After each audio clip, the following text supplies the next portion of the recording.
Good morning. Dil TMT, Swargaseema sandalwood farms and LIC సమర్పిస్తున్న business breakfast షోకి స్వాగతం. గ్లోబల్ క్యూస్ ఈ మార్నింగ్ నెగిటివ్గానే కనిపిస్తున్నాయి. మరీ ఎక్కువ నెగిటివ్ కాకపోయినా ఒక మోస్తరు నష్టాలతో ట్రేడ్ అవుతున్నాయి ఈ Asian markets. Last night US markets నష్టాలతో ముగిశాయి. వాల్ స్ట్రీట్ మూడు ప్రధాన ఇండెక్స్లు కూడా, అంటే నాస్డాక్ ఆల్మోస్ట్ 1.9% నష్టపోయింది. డౌ జోన్స్ 170 పాయింట్లు, S&P 500 కూడా సుమారుగా 1% నష్టంతో క్లోజ్ అయింది. అక్కడ 10-year bond yields 8 months high 4.68కి వచ్చేసాయి. 5%కి దగ్గరగా వెళ్ళిపోతున్నాయి 10-year బాండ్ ఈల్డ్. అక్కడ డాలర్ ఇండెక్స్ కూడా స్ట్రాంగ్గా ఉంది, 108.6. సో ఇది ఎమర్జింగ్ మార్కెట్స్కి ఎంత మాత్రం అనుకూలమైనటువంటి పరిణామం కాదు. నిఫ్టీ ఇంప్లాయిడ్ ఓపెనింగ్ ఒక 17-20 పాయింట్ల నెగిటివ్ ఓపెనింగ్ సూచిస్తుంది. కానీ నిన్న కూడా గమనించాం మనం, హైయర్ లెవెల్స్ దగ్గర ఎంత మాత్రం నిలదొక్కోలేకపోయింది. మార్నింగ్ చూసినటువంటి 150-160 పాయింట్స్ నిఫ్టీ లాభం ఒక కన్విక్షన్ లేకుండా జరిగింది. సో ఏమాత్రం కన్విన్సింగ్గా లేదు. అక్కడ నుంచి కిందకు వచ్చింది. సరే, మొత్తం మీద ఒక 90 పాయింట్ల నష్టంతో మనకు క్లోజ్ కావటం అనేది చూసాం నిఫ్టీ. సో ఇటువంటి సమయాల్లో మార్నింగ్ మరొక మ్యాక్రో నెగిటివ్ హెడ్లైన్ చూసాం పేపర్స్లో.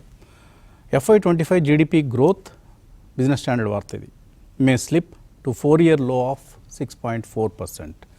అంటే మన economy fastest growing economy in the world అని మనందరం సంబరపడ్డాం. కానీ 4-year లో ఉంటుంది గ్రోత్ రేట్ ఈ ఏడాది, అంటే 2024-25 FY25 అంటాం. ఏప్రిల్ 2024 నుంచి మార్చ్ 31, 2025 వరకు జరిగేటువంటి ఆర్థిక సంవత్సరంలో జీడిపి గ్రోత్ రేట్ 6.4% మాత్రమే. లాస్ట్ ఇయర్ అంతా 8.2%. సో 8.2% ఉన్న గ్రోత్ రేట్ 6.4% పడిపోతుందంటే ఎకానమీ తప్పకుండా స్లో డౌన్ అవుతున్నట్లే. కాబట్టి ఫారిన్ ఇన్స్టిట్యూషనల్ ఇన్వెస్టర్స్ అమ్మేస్తున్నారు, వెళ్ళిపోతున్నారు ఇండియాలోంచి. అంటే వాళ్ళకి రెండు ఫ్యాక్టర్స్. ఒకటి, యుఎస్ మార్కెట్ వాళ్ళు ఎక్కడి నుంచి అయితే వచ్చారో మదర్ మార్కెట్ వాళ్ళకి అది స్ట్రాంగ్గా ఉంది, ఎకానమీ బాగుంది, స్టాక్ మార్కెట్స్ బాగా పనిచేస్తున్నాయి, 25-30% రిటర్న్స్ ఇస్తున్నాయి పర్ యానం. బాండ్ ఈల్డ్స్ అంటే ఎటువంటి రిస్క్ లేనటువంటి ప్రభుత్వ సెక్యూరిటీల్లో ఆల్మోస్ట్ 5% రిటర్న్ వస్తుంది. ఇంకా ఎందుకు ఇండియా లాంటి మార్కెట్స్లో ఉండాలి? నెంబర్ 1. నెంబర్ 2, ఒక economy, Indian economy slow down అవుతుంది అనుకునే పరిస్థితి వచ్చినప్పుడు ఎందుకు ఇండియాలో ఉండాలి? సో రెండు నెగిటివ్లే మనకు. కాబట్టి ఈసారి అందరి ఆశ కూడా ఇక నిర్మలా సీతారామన్ గారి మీదే ఉంది. ఫిబ్రవరి 1న ఎటువంటి బడ్జెట్ ప్రవేశపెడతారు, ఆ బడ్జెట్లో ఏవైనా స్టిమ్యులస్ మెజర్స్ ఉంటాయా, కన్జంప్షన్ని డ్రైవ్ చేసే మెజర్స్ ఉంటాయా అనేది ఇప్పుడు అందరూ పెట్టుకున్నటువంటి గంపెడు ఆశలు. ఆ ఆశలకు ఏమాత్రం విఘాతం కలిగినా కూడా, బడ్జెట్ ఏమాత్రం నిరాశపరిచినా కూడా స్టాక్ మార్కెట్ కుప్పకూలుతుందని అనలేము, కొంతమేరకు పతనం అయితే అవుతుంది. కనీసం బడ్జెట్ తర్వాత నెగిటివ్ బడ్జెట్ కనుక మార్కెట్ ఎక్స్పెక్ట్ చేసిన దానికంటే భిన్నంగా కనుక బడ్జెట్ వస్తే ఒక 2000 పాయింట్ల ఫాల్ అనేది నిఫ్టీలో వచ్చినా కూడా మనం ఆశ్చర్యపోనవసరం లేదు. అప్పటి వరకు ఇక్కడే తచ్చిట్లాడుతూ ఉంటుంది. ఈ 23,800, 23,200 ఈ మధ్యలో బహుశా ఇక్కడెక్కడే కొట్టుమిట్టాడుతుంది రాబోయే 2 వారాలు కూడా. ఫిబ్రవరి 1 శనివారం బడ్జెట్ కోసం అందరూ ఇప్పుడిక ఎదురు చూస్తూ ఉన్నారు. నిగ్రహంతో వ్యవహరించడం అత్యవసరం. ఇటువంటి సమయంలో ఏం చేయాలి మనం అంటే నిగ్రహంతో ఉండాలి. ప్యానిక్ కాకూడదు. అలా అని చెప్పేసి బాగా పడుతున్నాయి కదా అని చెప్పేసి ఈ 2-3 వారాల్లో హడావుడిగా కొనుగోలు చేసే ప్రయత్నం కూడా చేయకూడదు. కొద్దిగా డబ్బులు పెట్టుకోండి, క్యాపిటల్ ప్రెజర్ చేసుకోండి ఫస్ట్. ఎప్పుడైనా పెద్ద ఆపర్చునిటీ వచ్చినప్పుడు కొనాలంటే ముందు డబ్బు కావాలి కదా. సో ఆ డబ్బుని ఎలా కాపాడుకోవాలి, ఎలా ప్రిజర్వ్ చేసుకోవాలో దాని మీద దృష్టి పెట్టి, చాలామంది మొన్న యాప్లో కూడా అడగటం చూశాను నేను. డబ్బులు ఉన్నాయి, ఎక్కువ మంది దగ్గర డబ్బు ఉంది ఇప్పుడు యాజ్ ఆఫ్ నౌ. మంచి సీజన్ ఇది, ఇయర్ ప్రారంభం, రకరకాల మార్గాల్లో డబ్బులు వచ్చే అవకాశాలు ఉంటాయి చాలామందికి, సాలరీడ్ క్లాస్ అయినా బిజినెస్ క్లాస్ అయినా. సో ఆ డబ్బుని జాగ్రత్తగా అలా దాచిపెట్టండి ప్రస్తుతానికి. దాన్ని ఇన్వెస్ట్ చేద్దాం. చాలా ఐడియాస్ ఉన్నాయి మన ముందు, ఐడియాలకి ఏమీ కొదవలేదు. బ్రహ్మాండమైన ఆపర్చునిటీస్ అనేక సెక్టర్స్లో, అనేక స్టాక్స్లో కనిపిస్తుంది. కానీ ప్రైస్ లెవెల్స్ జాగ్రత్తగా చూసుకొని ఎంటర్ కావాలి. అది రిలయన్స్ లాంటి ఒక అతిపెద్ద కంపెనీ అయినా ఉండొచ్చు, బ్లూ చిప్ అయినా ఉండొచ్చు, లార్జ్ క్యాప్ కంపెనీ అయినా ఉండొచ్చు, దిగ్గజమైన కావచ్చు, లేదు సే ఏ చిన్న కంపెనీ అయినా ఉండొచ్చు. ఇక్కడ మళ్ళీ పేరు చెప్తే అది ఏదో సజెషన్ అనుకుంటారు, అందుకని పేరు సడన్గా నోట్లోకి వచ్చి కూడా ఆపేశాను. సో అలాంటి కంపెనీలు ఏ కంపెనీలో ఎంటర్ కావాలన్నా కూడా లెవెల్స్ జాగ్రత్తగా చూసుకోవాలి. ఒకటే ప్రైస్ పాయింట్లు ఎట్టి పరిస్థితుల్లోనూ చేయొద్దు. అసలు 3, 4, 5 సార్లుగా ఇన్వెస్ట్ చేసేందుకు మన క్యాష్ని, మన క్యాపిటల్ని రెడీ చేసుకోవాలి.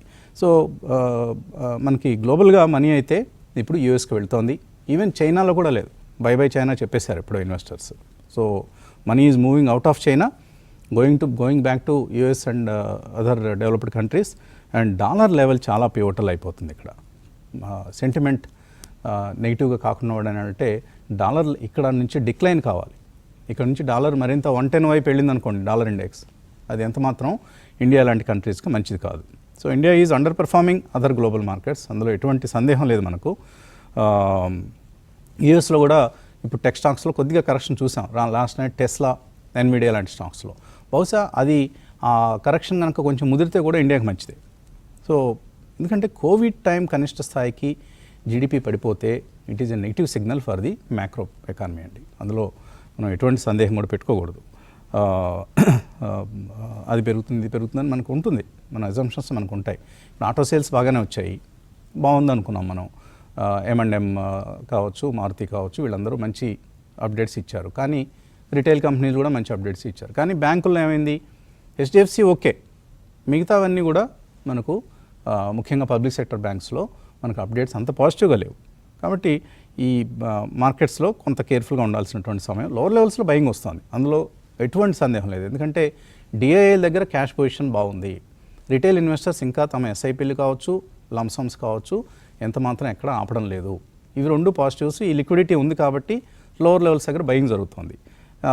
కాకపోతే ఒక సమయంలో మనం చూసినటువంటి ఈ మధ్యకాలంలో జరిగిన ఒక మంచి పరిణామం ఏంటంటే సెబీ కొన్ని కరెక్టివ్ మెజర్స్ తీసుకుంది.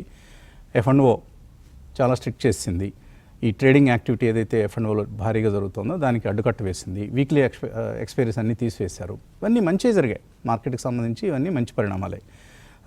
అయితే పాజిటివ్ సైడ్ కూడా, లాంగ్ సైడ్ కూడా ఏమీ అంతగా మనకు పాజిటివ్స్ లేవు.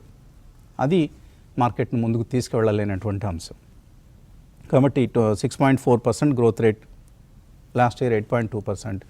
ఆర్బీఐ మొన్న చెప్పిన దానికంటే కూడా ఇప్పుడు తక్కువ వచ్చింది. ఆర్బీఐ మొన్న చెప్పింది ఎంత, ఆల్మోస్ట్ 6.6% చెప్పింది. ఏప్రిల్లో మనం 7.2% అనుకున్నాం, అక్కడ నుంచి ఇప్పుడు 6.4కి వచ్చాం.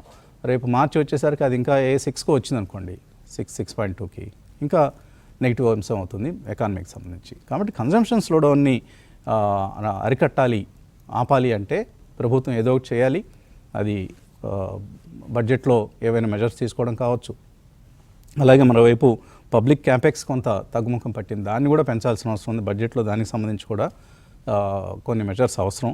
ఇవన్నీ జరిగితేనే, అందుకని ఈసారి బడ్జెట్కు ఈ మధ్య కాలంలో ఎన్నడూ లేనంతగా ప్రాధాన్యం ఉంది. చూద్దాం నిర్మలా సీతారామన్ గారు ఏం చేస్తారో. ఈలోగా మనం స్టాక్ స్పెసిఫిక్గా తప్పకుండా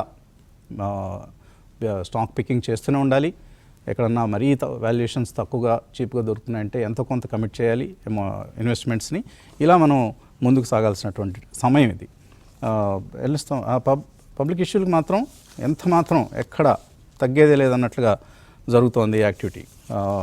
మన స్టాండర్డ్ గ్లాస్ IPO నిన్న రెండో రోజుకి 35 టైమ్స్ సబ్స్క్రైబ్ అయింది.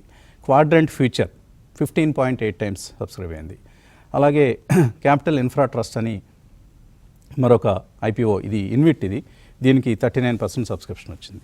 సో IPO మార్కెట్లో మాత్రం కమిట్ చేస్తూనే ఉన్నారు అమౌంట్స్ని. అటు రిటైల్ ఇన్వెస్టర్స్ కావచ్చు, HNIs కావచ్చు, ఇన్స్టిట్యూషనల్ ఇన్వెస్టర్స్ కావచ్చు. ఇది కొంతవరకు మనకు ఊరటనిచ్చేటువంటి అంశం. కుటుంబరావు గారు, ఏమిటి ఇవాళ బుధవారం, వీక్ మధ్యలో ఉన్నాం మనం. ఓపెనింగ్ అయితే స్లైట్లీ నెగిటివ్గా ఉండే అవకాశం కనిపిస్తుంది. సో ఎలా చూస్తున్నారు ఇవాళ ట్రేడింగ్ డేని? నేను అనుకుంటాం కాస్త స్లైట్ వీకిష్ గా ఓపెన్ అయినా సస్టైన్ అవ్వాలి. ఇవాళ సస్టైన్ అవ్వకపోతే కనుక కాస్త ప్రాబ్లంలోనే పడుతుంది మార్కెట్ అని చెప్పేసి అని అనుకోవాలి. ఎందుకంటే మనం చూసాం మండే నాడు వర్స్ట్ ఫాల్ ఇన్ 3 months అనమాట మండే నాడు ట్రేడింగ్. దాని తర్వాత నిన్న ఏదో కాస్త ఐసీయూలో పెట్టిన మార్కెట్ కి ఊపిరిచ్చినట్టు అనమాట. నిన్న కొంచెం తేరుకుంది. Maybe led by Tata motors, Reliance ఇట్లా బిగ్ క్యాప్ స్టాక్స్ తోటి కాస్త తేరుకుంది మార్కెట్. కానీ అదే కంటిన్యూషన్ ఫాలో బయింగ్ ఇంత లార్జ్ క్యాప్ స్టాక్స్ లో ఉంటుందా, రిలయన్స్ లాంటి దాంట్లో కానీ, హెచ్డిఎఫ్సి బ్యాంక్ లో కానీ వచ్చి ఇండెక్స్ ని నిలబడుతుందా అంటే మాత్రం అన్లెస్ 23,800 పైన కన్క్లూజివ్ గా క్లోజ్ అయితే క్యాష్ మార్కెట్ లో నిఫ్టీ కొంచెం ఊపిరాడుతుంది మార్కెట్ అని చెప్పేసి అని అనుకోవాలి. అదర్వైజ్ ఈవెన్ క్లోజర్ టు 23,800 వచ్చినా కూడా ఇంట్రాడేలో కాస్త రిలీఫ్ ర్యాలీగా వచ్చి అది అధిగమించలేకపోతే మాత్రం ఫ్రెష్ సెల్లింగ్ కూడా వస్తుంది, సెల్ ఆన్ ర్యాలీస్ లాగా. ఎందుకంటే డౌన్వర్డ్ నియర్ టెస్టింగ్ చేసింది 23,500. If at all 23,500 level downside breach అయితే కనుక ఆల్ ది వే 23,200 కి నిఫ్టీ పడిపోయే సూచనలు అయితే క్లియర్లీ కనిపిస్తున్నాయి, అందులో డౌటే లేదనమాట.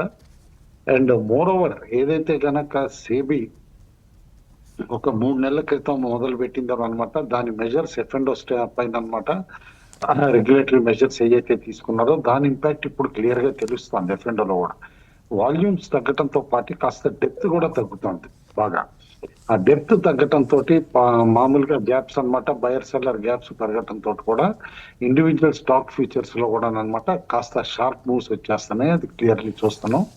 అది దానికి చాలా ప్రిపేర్డ్ అయి ఉండాలి. అండ్ వన్ నెగిటివ్ ఇక్కడ సెబీ మరి ఊహించిందో లేదో, నేను జనరల్లీ బయట కనుక్కుంటున్నాను, ఈ వొలటిలిటీ పెరిగిన దగ్గర నుంచి, షార్ప్ మూవ్స్ పెరిగిన దగ్గర నుంచి డబ్బా ట్రేడింగ్ అంటాం, అంటే అన్అఫీషియల్ ట్రేడింగ్, డబ్బా ట్రేడింగ్ వాల్యూమ్స్ 200% పెరిగినాయి.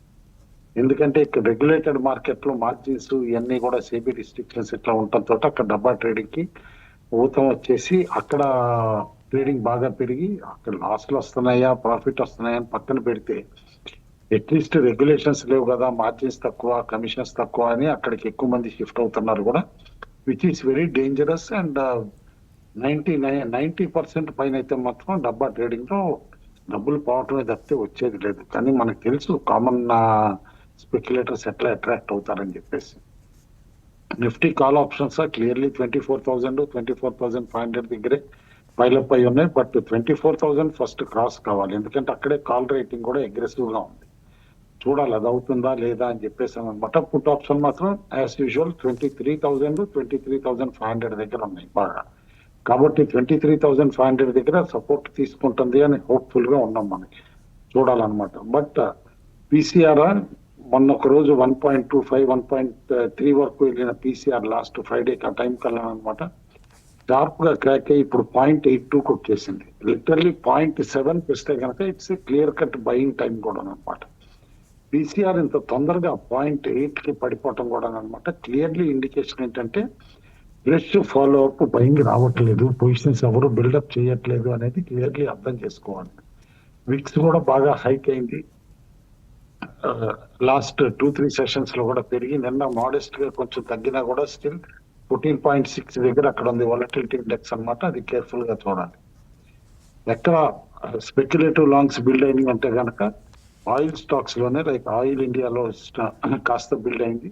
అండ్ బయోకాన్ ఇదివరకు కూడా మనం చెప్పాం కాంట్రాబెట్ గా ఈ సంవత్సరానికి బయోకాన్ బాగుంటుంది అంటే ఫైనాన్షియల్ ఇయర్ 24-25 కానీ. అండ్ బయోకాన్ నిన్న 384 దాకా కూడా వెళ్ళటం కూడా మనం చూసాం అనమాట. And looks good for 500 target, ఇదివరకు చెప్పిన target over next 6 to 8 months వచ్చే సూచనలు అయితే కనిపిస్తున్నాయి. కేఈఐ ఇప్కా ల్యాబ్స్ లో కూడా కాస్త బయింగ్ ఇంట్రెస్ట్ స్పెక్యులేటివ్ బాగా కనిపించింది. స్పెక్యులేటివ్ లాంగ్స్ ఇది షార్ట్స్ ఎక్కడ బిల్డప్ అయినాయి అంటే నిన్న ఐటీసీ ప్రైస్ డిస్కవరీ తర్వాత నాన్ పెర్ఫార్మెన్స్ వలన ఐటీసీ దాదాపు షార్ట్స్ కాస్త బిల్డప్ అయినాయి అని చూడాలి.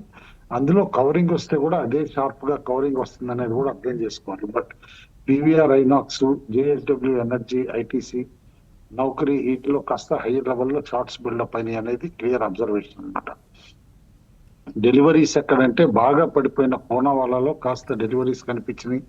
సేమ్ థింగ్ పిఐ ఇండస్ట్రీస్ కూడా క్లోజర్ టు 52-week లోస్ దగ్గర ఉంది, ఎక్కడ కాస్త డెలివరీస్ బయింగ్ కనిపించినాయి. Godrej consumer, ICICI general insurance లో కూడా కాస్త బయింగ్ కనిపించింది అనమాట.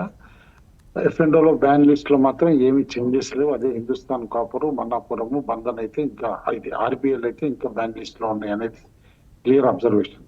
నిన్న వన్ పాజిటివ్, సరే మార్కెట్ కాస్త స్టెబిలిటీగా ఉన్నా ఏదైనా సరే రూపాయి 1 month లో ఎప్పుడు పెరగనంత ఒక 11 పైసలు పెరగటం చూసాం అగేన్స్ట్ డాలర్ అనమాట. That is one positive thing. మరి ఇది కంటిన్యూ అవుతుందా, ఓన్లీ వన్ డే బ్లిప్ అనేది, ఆర్ కరెక్టివ్ మెజర్ అనేది మాత్రం కేర్ఫుల్ గా చూడాలి. అయితే క్లియర్లీ రూపాయి స్ట్రెంత్ అయితే మాత్రం డెఫినెట్లీ మార్కెట్ కూడా అనమాట కాస్త ఓవర్ చెందుతుంది అనుకోవాలి. ఎందుకంటే క్రూడ్ ఆయిల్ ప్రైజెస్ ఇంకా ఎక్కువగానే ఉన్నాయి కాబట్టి క్రూడ్ ఆయిల్ ప్రైజెస్ కూడా కాస్త తగ్గటం ఏదన్నా మొదలయ్యి ఇటు రూపాయి కొంచెం బలపడితే మాత్రం నేను అనుకుంటాం మార్కెట్స్ కొంచెం తేరుకుంటాయి ఇంకా ఇక్కడి నుంచి అని చెప్పేసి అనుకోవాలి. ఎఫ్ఐ నెట్ షార్ట్స్ లో ఏమి పెద్ద చేంజెస్ లేవు. యాజ్ యూజువల్ అది sellers, domestic institutions, buyers. FIIs 1500 crores దాకా అమ్మారు, డొమెస్టిక్ ఇన్స్టిట్యూషన్స్ 1600 crores వరకు కొన్నారు. పెద్ద ఇది లేదు. అయితే మ్యాక్రో హెడ్లైన్స్ చూస్తే మాత్రం క్లియర్ గా ఇందాక మీరు చెప్పినట్టు కూడా 6.4% ఏదైతే కనుక ఇప్పుడు జీడిపి అనమాట ఫోర్కాస్ట్ అయిందో అది 4 year లో అని మనందరికీ కూడా తెలిసిన విషయం. కానీ ఏ సెక్టార్ లో ఇది మల్టీ ఇయర్ లోకి వస్తుంది అనేది కూడా కేర్ఫుల్ గా చూడాలన్నమాట. సర్ప్రైజింగ్లీ అగ్రికల్చర్ లాంటిది అయితే బెటర్ గా ఉంది, కానీ వేరే సెగ్మెంట్స్ అన్నమాట కాస్త జీవీఎట్ బేసిక్ ప్రైజెస్ చూస్తూ ఉంటే కూడా బాగా తగ్గుతున్నాయి. అది కేర్ఫుల్ గా చూడాలి. కాబట్టి ఎనీ రికవరీ ఇక్కడి నుంచి ఉంటుందా, ఒక విధంగా ఇప్పుడు యాజ్ పోస్ట్ మార్టం ఆలోచిస్తూ ఉంటే ఆర్బీఐ డిలే చేసిందా రేట్ కట్ అనేది అర్థమవుతుంది. ఎందుకంటే ఇన్ఫ్లేషన్ టార్గెట్ చేసి రేట్ కట్ చేయకపోవటం వలన క్లియర్ కట్ గా దాని ఇంపాక్ట్ ఇప్పుడు తెలుస్తుంది కన్సంప్షన్ పైన కానీ అంతా కూడా తెలిసి ఓవరాల్ గా బ్యాంక్స్ లో కూడా అనమాట కాస్త బ్యాడ్ డెట్స్ పైలప్ అవుతున్నాయి. అంటే పర్సనల్ లోన్ సెగ్మెంట్ లో వీటిలో ఇవన్నీ కూడా అబ్జర్వేషన్స్ అనమాట క్లియర్లీ మార్కెట్ పైన ఇంపాక్ట్ కనిపిస్తుంది కూడా. అయితే ఎట్లా మూవ్ అవుతుంది ఇక్కడ నుంచి మార్కెట్ అని అంటే మాత్రం definitely budget is the biggest trigger. దాని తర్వాత వెరీ స్మాల్ ట్రిజర్ అంటే ఢిల్లీ అసెంబ్లీ ఎలక్షన్స్ అనమాట, which can be ignored actual గా. ఎందుకంటే ఇంత ముందు కూడా లాస్ట్ 2 elections కూడా బీజేపీ అక్కడ గెలవలేదు. But only thing determined effort ఈసారి పెడుతుంది కాబట్టి చూడాలి. బట్ అది పక్కన పెడితే మాత్రం నేను అనుకోవటం మార్కెట్ కాస్త స్టెబిలిటీ ఇక్కడ రావాలంటే ఇందాక ఓపెనింగ్ రిమార్క్స్ లో చెప్పినట్టు 23,800 అయితే నిలబెట్టుకోగలగాలి. గ్రాడ్యువల్ రికవరీ ఏదైతే స్టార్ట్ అవుతుందో ఈ ఫెస్టివల్ Q3 లో అది కంటిన్యూ అవుతుందా అనేది కూడా మనం చూడాల్సి వస్తుంది. కంటిన్యూ కాకపోతే మాత్రం నేను అనుకోవటం మార్కెట్స్ ఒక బ్రాడ్ ట్రేడింగ్ రేంజ్ 23,200 నుంచి 24,200 ట్రేడింగ్ రేంజ్ లో లాక్ అయిపోతాయి అని చెప్పేసి అనుకోవాలి. అయితే ఒకటి ఇప్పుడు డౌన్ గ్రేడ్స్ కానీ అప్గ్రేడ్స్ కానీ వచ్చినప్పుడు స్టాక్స్ ఎట్లా రియాక్ట్ అవుతాయి అంటానికి జొమాటో రీజన్. నిన్న చూసాను జెఫ్రీస్ డౌన్ గ్రేడ్ చేయగానే 5% ఎట్లా పడింది అని. అండ్ బాగా హ్యూజ్ సబ్స్క్రిప్షన్ వచ్చిన ఇండో ఫార్మ్ ఎక్విప్మెంట్ కూడా నిన్న మోడెస్ట్ గానే లిస్ట్ అయింది. యాక్చువల్గా లిస్టింగ్ టైం అప్పుడు 19% ప్రీమియం తోటి లిస్ట్ అయింది. But end of the day 27% దగ్గర క్లోజ్ అయింది. కానీ ఇక్కడ నుంచి కాస్త ఎగ్జూబరెంట్ గా ఐపీఓల్లో సబ్స్క్రిప్షన్ అయినా లిస్టింగ్ అనుకున్నంత పాజిటివ్ గా వస్తుందా రాదా అనేది కూడా కొంచెం అయితే డెఫినెట్లీ అనుమానాలు అయితే కనిపిస్తున్నాయి. ఒక్క సెక్టార్ అప్డేట్స్ అన్ని బాగా పాజిటివ్ గా వచ్చి ఈ వీక్ మార్కెట్ లో కూడా పెర్ఫార్మ్ చేయగలుగుతున్నాయి అంటే జ్యువెలరీ కంపెనీస్. ఎందుకంటే Q3 అప్డేట్స్ చూసాము, అన్ని కూడా బాగా ఇస్తున్నాయి కళ్యాణ్ జ్యువెలర్స్ దగ్గర నుంచి అన్ని కూడా. కాబట్టి ఇక్కడి నుంచి sector wise stock specific Q3 earning season కాబట్టి ఎక్స్ట్రీమ్లీ కేర్ఫుల్ గా స్టాక్ పికింగ్ చేసుకోమని చెప్పేసి అని అంటాను. మేజర్ గా కంగారు పడాల్సిన అవసరం అయితే లేదు. రైట్. ఇక స్టార్టప్స్ మనందరికీ గత 10 ఏళ్లుగా మనం స్టార్టప్స్ అనే అంశం వింటూ ఉంటాం. సో స్టార్టప్స్కి కేవలం ఈ వాల్యుయేషన్, ఫండింగ్, ప్రాఫిట్స్ ఇవి మాత్రమే, ఇటువంటి వ్యాపారం వాణిజ్య అంశాలు మాత్రమే ప్రాధాన్యం. కోర్స్ అవి చాలా ఇంపార్టెంట్, అవి ఉంటేనే అవి సస్టైన్ అవుతాయి, ఎగ్జిస్ట్ కాగలుగుతాయి. కానీ సమాజం పట్ల సామాజిక బాధ్యత పట్ల కూడా స్టార్టప్స్కి బాధ్యత ఉండాలి అని నిరూపిస్తోంది కేర్ అండ్ గ్రో అనే స్టార్టప్ సంస్థ. 5 ఏళ్లలోపు చిన్నపిల్లల్లో వారి ప్రవర్తన, అలాగే వాళ్లకు అందుతున్నటువంటి న్యూట్రిషన్, పౌష్టికాహారం విధానం, ఇటువంటి శాస్త్రీయ అంశాల మీద కేర్ అండ్ గ్రో పనిచేస్తుంది గత 5-6 సంవత్సరాలుగా. చిన్నపిల్లలకి అసలు స్కూల్కి వెళ్ళే సంసిద్ధత వాళ్ళలో ఉందా లేదా, వాళ్ళ ఎదుగుదల ఏ విధంగా ఉంది, ఈ అంశాల మీద చాలా సీరియస్ డేటా స్టడీ చేసి అంగన్వాడీ లెవెల్లో ముఖ్యంగా ఇవి ఎక్కువగా దిగువ మధ్యతరగతి పేద వర్గాల పిల్లల మీద ఎక్కువగా దృష్టి పెడుతోంది కేర్ అండ్ గ్రో. ఇది చాలా ఇంపార్టెంట్ సోషల్ ఆస్పెక్ట్. అటువంటి సంస్థలు చాలా తక్కువ కనిపిస్తాయి స్టార్టప్స్లో మనకి. ఎంతసేపటికి ఏదో టెక్నాలజీ డెవలప్ చేయటం ఇవే కనిపిస్తుంటాయి. కానీ కేర్ అండ్ గ్రో పిల్లలను స్కూళ్ళకు పంపే ముందరే వాళ్ళ శారీరక మానసిక సంసిద్ధత ఏ విధంగా ఉంది అనే అంశం మీద తల్లిదండ్రులకి కన్సర్న్ అంగన్వాడీస్ లాంటి సంస్థలకి సశాస్త్రీయమైన సమాచారం అందించి ఎంతో ఎంతో మేలు చేస్తోంది. సో ఈ డేటా ఆధారంగా ఇక స్పందించాల్సింది ఎవరు? పిల్లల తల్లిదండ్రులు, హెల్త్ కేర్ వ్యవస్థ, అలాగే ముఖ్యంగా ప్రభుత్వం ఏవేవో సబ్సిడీలు అవి ఇవ్వటం మీద ఎంత దృష్టి పెడతారో ఈ అంశం మీద కూడా అంతే దృష్టి పెట్టాలి. నిన్న కేర్ అండ్ గ్రో సంస్థ కుప్పంలో ఒక పైలట్ ప్రాజెక్ట్ చేపట్టి 25 అంగన్వాడీ కేంద్రాలకు ఈ పైలట్ ప్రాజెక్ట్లో భాగంగా తీసుకొని చక్కటి సమాచారాన్ని ప్రభుత్వానికి అందించింది. మన ముఖ్యమంత్రి గారి విజన్కు ఇటువంటి డేటా చాలా అవసరం. ఆయన ఇటువంటి డేటా దొరికితే చాలు, ఇంకా నెక్స్ట్ ఏం చేయాలో ఆయన చూసుకుంటారు. కాబట్టి నిన్న కుప్పం చంద్రబాబు గారు పర్యటించినప్పుడు కేర్ అండ్ గ్రో సంస్థకు సంబంధించిన ఒక మొబైల్ వ్యాన్ను ఆయన ప్రారంభించారు. ఆ దృశ్యాలు ఇక్కడ చూస్తున్నాం మనం. సంస్థ కేర్ అండ్ గ్రో భవిష్యత్తులో ఏం చేయబోతుందో మేఘన, ఫౌండర్ కేర్ అండ్ గ్రో, వివరిస్తారు మనకి. నమస్తే అండి, నేను డాక్టర్ కంబం మేఘన, founder for care and grow early childhood development platform. ఈరోజు మేము ఇక్కడ ఉన్నది కేర్ అండ్ గ్రో ప్రోగ్రామ్ తరపున. అండ్ 0 to 6 years పిల్లలకి మనము జనరల్గా గవర్నమెంట్లోని మనకి ఉన్న స్కీమ్స్ ఏంటంటే న్యూట్రిషన్, ఫిజికల్ హెల్త్ మీద కంప్లీట్గా మనకి ఫోకస్ ఉంటుంది. హైట్ వెయిట్ బాగా డెవలప్ అయ్యారు లేదా స్క్రీనింగ్ చేయడం కానీ, వాళ్ళని మేనేజ్ చేయడం కానీ, ఇంటర్వెన్షన్స్ కానీ.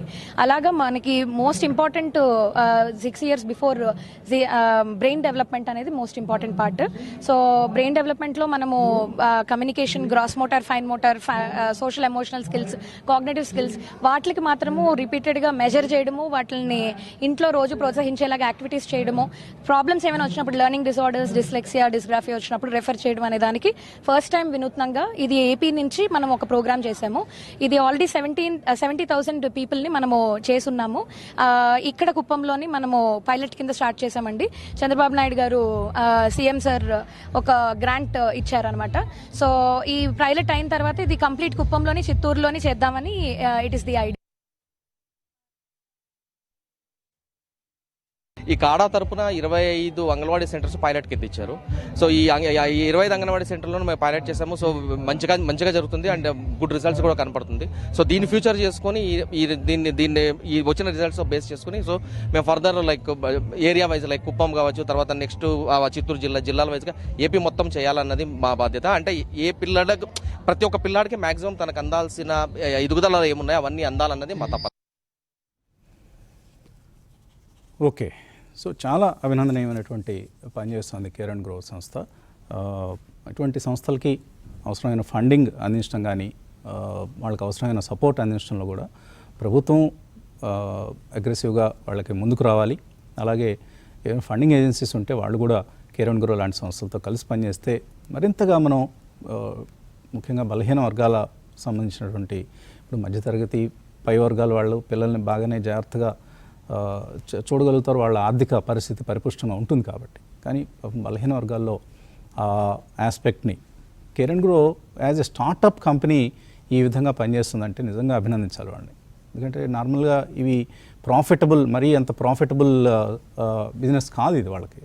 ఒక స్టార్టప్ ఇటువంటి పని చేయటం అంటే పైగా చాలా నష్టాలు వచ్చే అవకాశం కూడా ఉంటుంది. వాటిని ఎదుర్కొంటూ నాకు పర్సనల్గా తెలుసు అమ్మాయి, అందుకనే కొంచెం ఎక్కువగా ప్రోగ్రాంలో హైలైట్ చేయాలని నిర్ణయించుకొని చెప్పడం జరుగుతోంది.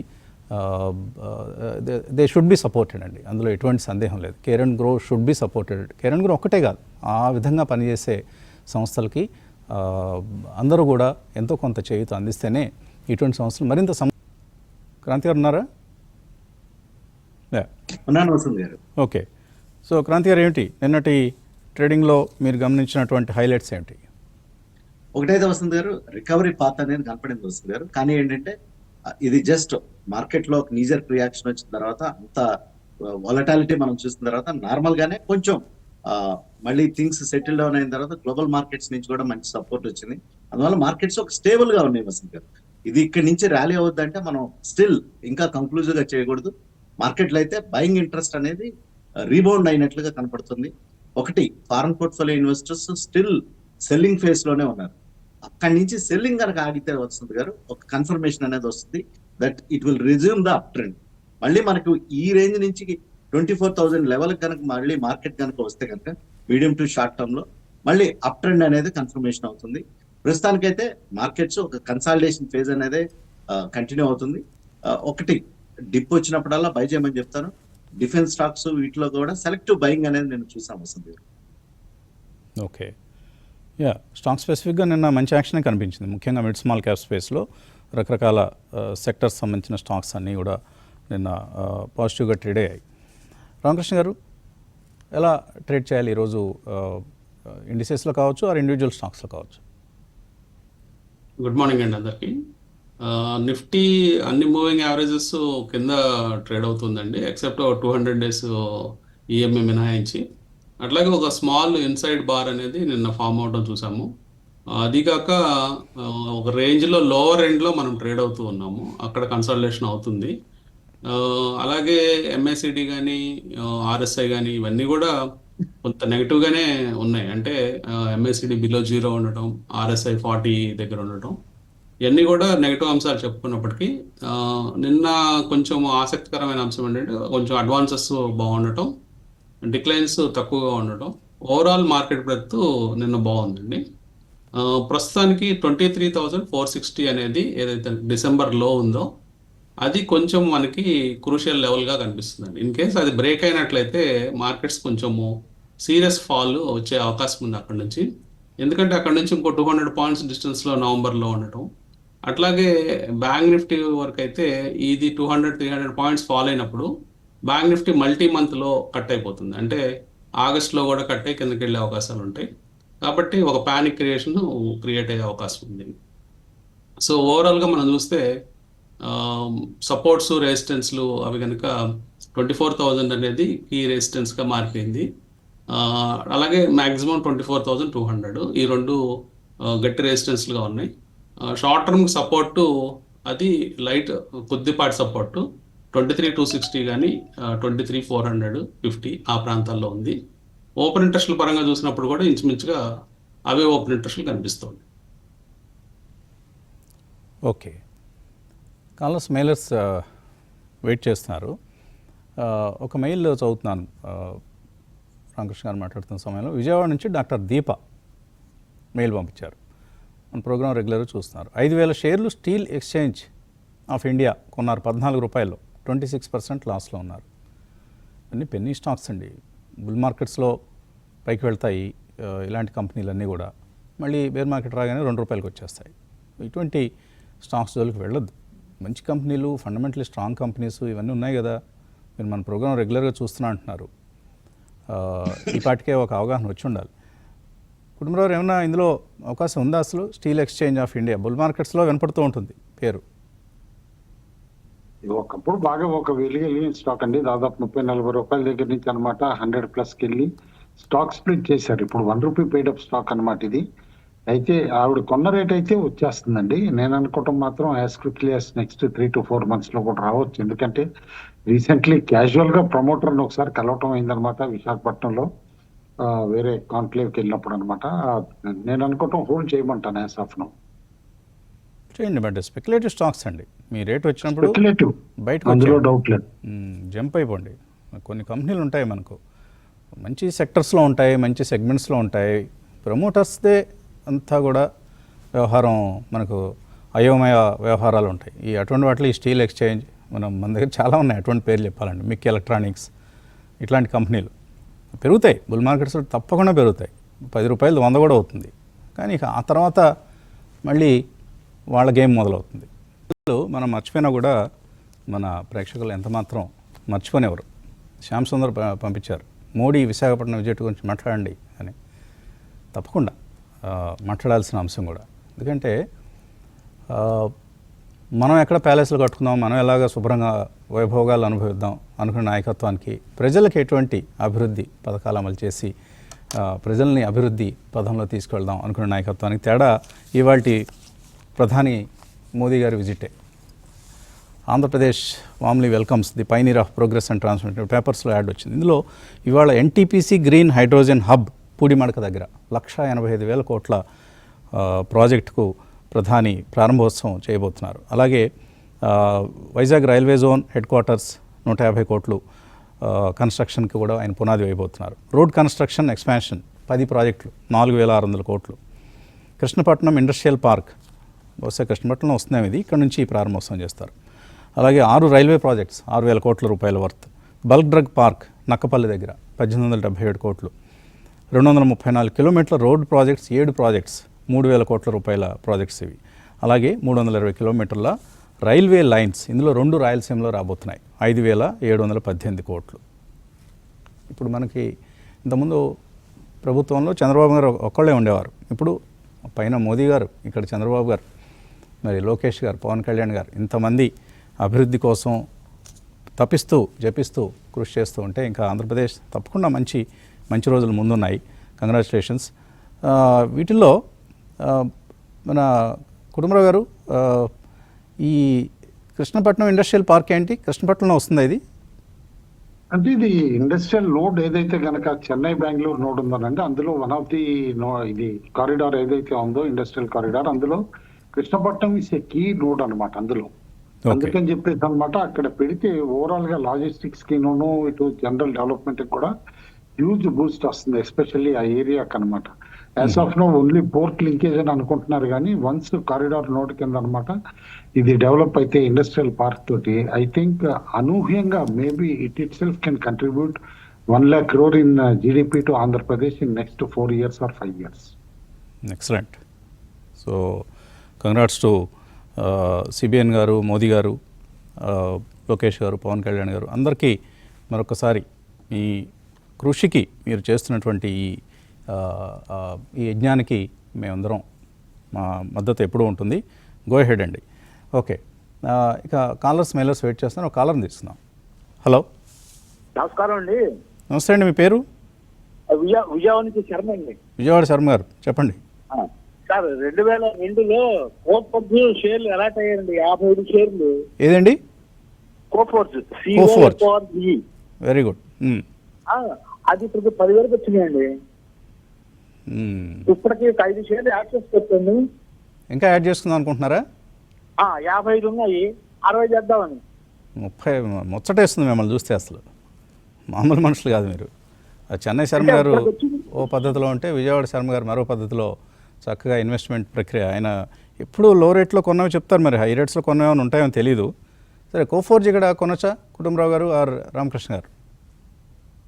అంటే రీసెంట్లీ ఒక మేజర్ మర్జర్ కూడా చేయటం చూసామండి. మన హైదరాబాద్ బేస్డ్ కంపెనీని సిగ్నిటీని తీసుకున్నారనమాట. అయితే వన్స్ అది ఆ అబ్జార్ప్షన్ ఎఫెక్ట్ అనమాట ఈ క్వార్టర్ లో తెలుస్తుందా లేకపోతే Q4 లో తెలుస్తుందా అనేది చూడాలి. I would definitely wait. ఆ మర్జర్ అనమాట స్మూత్ గా కంప్లీట్ అయ్యిందా లేదా అంటే, యూజువల్లీ కల్చర్ అబ్జార్ప్షన్ అనేది, మేనేజ్మెంట్ కల్చర్ అబ్జార్ప్షన్ అనేది కొంచెం టఫ్ ఈ సాఫ్ట్వేర్ కంపెనీస్ లో కూడా, అంత ఈజీ ఏం కాదు. ఐ వుడ్ వెయిట్ అండి, ఇమీడియట్ గా చేసైతే కొన్ని. ఇప్పుడు సరే, చిన్న డిప్స్ వస్తుంటాయి కాబట్టి ఆ డిప్స్లో మీరు కోఫోర్జ్ తప్పకుండా కొనవచ్చు. మంచి కంపెనీ, బాగా మంచి వెల్త్ క్రియేట్ చేసి పెట్టింది, మీరే చూశారు, ప్రత్యక్ష సాక్షి మీరు. మార్కెట్స్ ఓపెన్ అయ్యాయి, స్వల్పంగా నెగిటివ్గానే కనిపిస్తున్నాయి. 10 పాయింట్ల నష్టం నిఫ్టీలో కనిపిస్తుంది, ఒక 75-80 పాయింట్ల నష్టం సెన్సెక్స్లో, అలాగే 70 పాయింట్ల నష్టం బ్యాంక్ నిఫ్టీలో కనిపిస్తుంది. రిలయన్స్, సిప్లా, పవర్ గ్రిడ్ ఇవి కొంతవరకు నిఫ్టీకి మద్దతునిచ్చే ప్రయత్నం చేస్తున్నాయి. సో 23,700 పైన నిఫ్టీ నిలదొక్కునేందుకు ప్రయత్నిస్తోంది. అలాగే మిడ్ క్యాప్ ఇండెక్స్ కూడా కొంత స్వల్పంగా నష్టంతోనే కనిపిస్తుంది ఈ సమయంలో. ఓపెనింగ్లో ఒక నెగిటివ్ ఓపెనింగ్గా చూస్తున్నాం, కానీ స్టాక్ స్పెసిఫిక్గా యాక్షన్ కనిపిస్తుంది కొంత మేరకు. నిఫ్టీ గెయినర్స్లో ఇప్పుడు అంటున్నట్లుగా రిలయన్స్తో పాటు డాక్టర్ రెడ్డీస్ ల్యాబ్స్, ONGC ఇవి కూడా లాభాలతో ఉన్నాయి. బట్ HCL టెక్ నష్టాలతో ఓపెన్ అయింది, ఇన్ఫోసిస్ నష్టాలతో ఓపెన్ అయింది, TCS ఐ థింక్ రేపు రిజల్ట్ ఉంది, TCS కూడా స్వల్ప నష్టంతో ఓపెన్ అయింది, BEL, భారతీ ఎయిర్టెల్ ఇవి నష్టపోయినవి. Power grid, Eicher motors, L&T ఇవన్నీ కూడా మనకు పాజిటివ్గా ఓపెన్ అయిన కౌంటర్స్. డాక్టర్ రెడ్డీస్ ల్యాబ్స్ పెరిగింది 3%. I think there is some news from doctor Reddy's labs. Ola electric is down 3%. వాళ్ళకి ఏదో ఒక ఆర్డర్, సమ్ CCPA ఆర్డర్ ఏదో నెగిటివ్గా వచ్చింది. ONGC is up 2%. రిలయన్స్ 1% లాభంతో కనిపిస్తుంది. ఓకే, మిడ్ క్యాప్స్లో ఏమన్నా ఎక్కడైనా యాక్టివిటీ ఎలా ఉంది చూద్దాం. గ్లాండ్ ఫార్మా పెరిగింది, ఫార్మా అండ్ హెల్త్ కేర్ కొంత బెటర్గా పెర్ఫామ్ చేస్తున్నాయి. Gland pharma, doctor Reddy's labs, Castrol, KEC international, NBCC, Phoenix mills, signature global, Aegis logistics, Tata technologies, ONGC, Narayana Hrudayalaya, Redington, Anand Rathi, KIMS ఇలాంటి కౌంటర్స్లో లాభాలు కనిపిస్తున్నాయి ఓపెనింగ్లో. CESC, Sobha, Kirloskar brothers, Vijay diagnostics, ICICI Lombard, intellect design, Devan international, Raymond లాంటి కౌంటర్స్లో సెల్లింగ్ కనిపిస్తోంది. ఓకే, రిలయన్సే నిఫ్టీని ఆదుకునే ప్రయత్నం చేస్తోందని చెప్పాలి.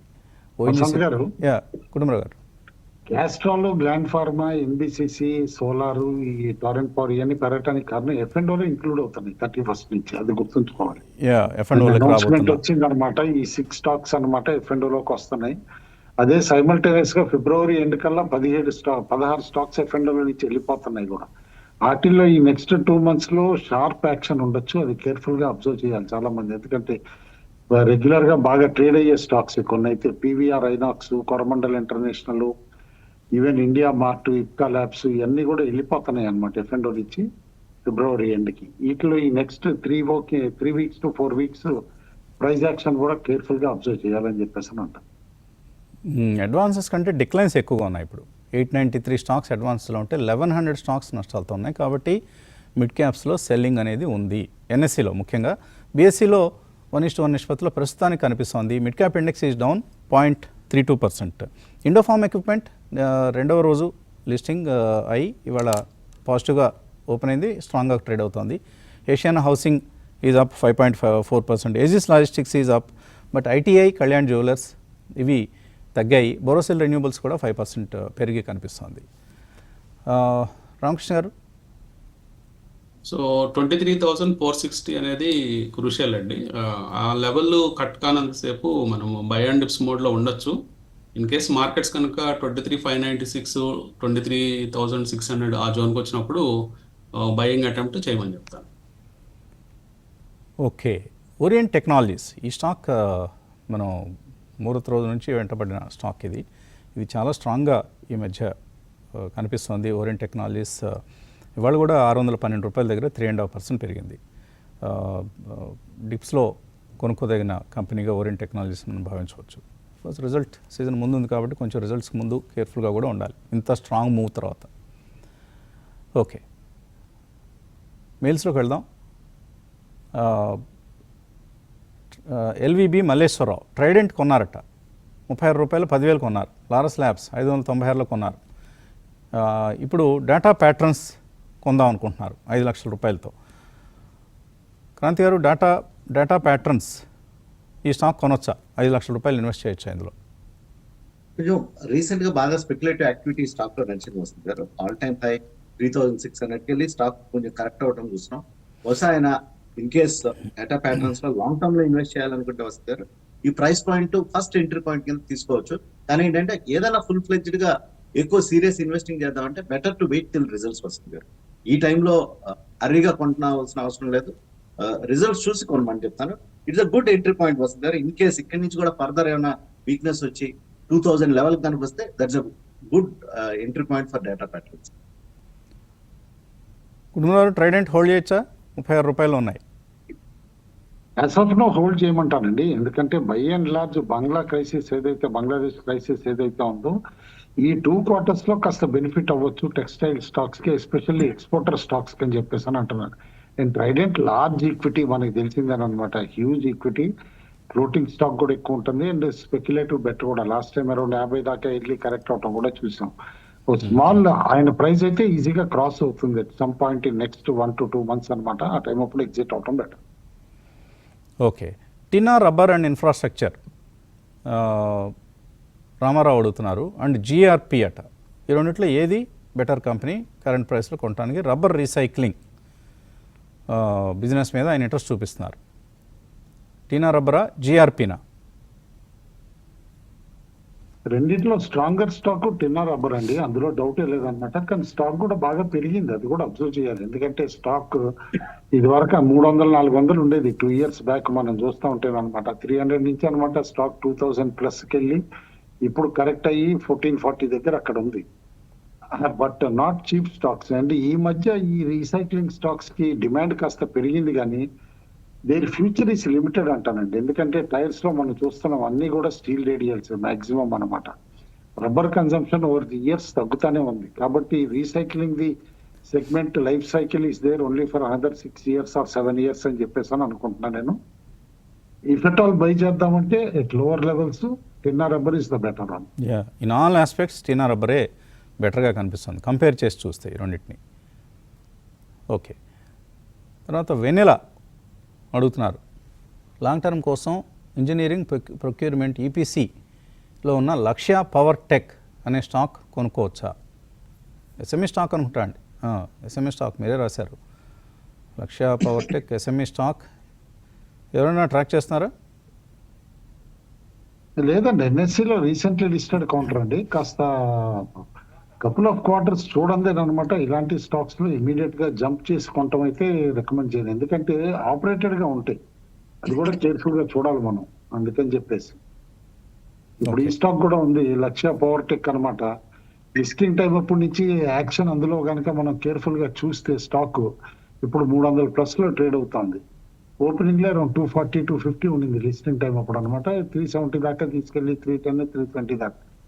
I think couple of quarters result చూడండి కొనటం అయితే అడ్వైజబుల్ కాదు. టోటల్ మార్కెట్ క్యాప్ కూడా ఓన్లీ 300 కోట్లు అండి. ఓకే, నరేష్ కుమార్ శర్మ ఎస్జేఎస్ కొన్నారు 600 రూపాయలు. దీని నుంచి ట్రాన్స్ఫార్మర్స్ అండ్ రెక్టిఫైర్స్కి మారొచ్చా? సినిమా కూడా బాగా పెరిగింది, లోవర్ లెవెల్స్ నుంచి మంచి చక్కగా పెర్ఫామ్ చేస్తుందండి. I think you should not shift from cinema to transformers. అది నా ఒపీనియన్. అయితే కుటుంబంలో ఏమంటారు? సేమ్ నా ఒపీనియన్ కూడా అదేనండి. ఇది వరకు నాన్ పెర్ఫార్మర్ గా ఉన్నా కూడా స్టాక్ ఇప్పుడు లాస్ట్ 1.5 మంత్ నుంచి స్పెక్టాక్యులర్ గా పెరిగింది. 52 వీక్ హైక్ కూడా వచ్చేసింది. ఇప్పుడు హైకి దగ్గరలోనే ట్రేడ్ అవుతుంది ఇంకా కూడా.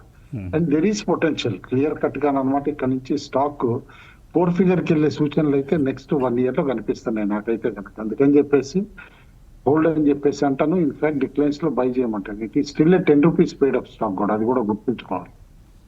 మీకు ఒకవేళ ఫ్రెష్ మనీ ఉంటే ట్రాన్స్ఫార్మర్స్ అండ్ రెక్టిఫైర్స్ కూడా కొనండి. ఐ థింక్ ఇవాళ రిజల్ట్స్ ఉన్నట్లుగా గుర్తు, ఎర్లీగా ఇస్తున్నారు అంటే బహుశా ఏదో something is there. I think bonus issue కూడా ఏదో వాళ్ళు పరిశీలిస్తున్నట్లుగా గమనించాను నేను. సో ఇవన్నీ ఉన్నాయి. Transformers and rectifiers is also a good choice, but shift కావద్దు. Thank you all the analyst. ఇది ఇవాల్టి breakfast show. Thanks for watching.